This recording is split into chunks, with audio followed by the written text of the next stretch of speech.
lavoro con Brian May, il mio lavoro con Mark Martel, che è colui che ha cantato nel film dei Queen, la mia passione per i Queen da sempre. Ho messo insieme queste cose per fare questo nuovo progetto.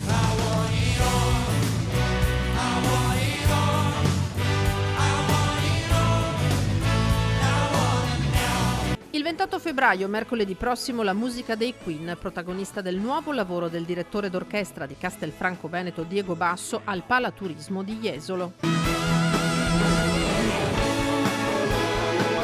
Diego Basso Plays Queen, dove in questa versione con l'Orchestra Ritmico-Sinfonica Italiana, le voci di Art Voice Academy, e abbiamo il grande ospite, il chitarrista di Vasco Rossi, Steph Byrne, che ha appena fatto Sanremo con Il Volo.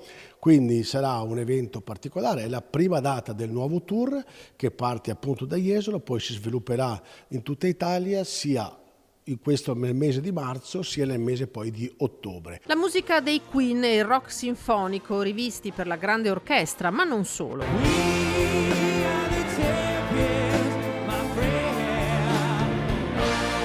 Un tour italiano che partirà dalla località simbolo del nostro litorale. Vogliamo partire dal Veneto, no? È un tour che è nato in Veneto e credo che il Palaturismo di Jesolo sia presti anche per un bel allestimento, perché sarà un nuovo allestimento di luci, palcoscenico, quindi insomma ci aveva uno spazio dove poter lavorare 2 o 3 giorni per allestire questo tour e abbiamo scelto Jesolo.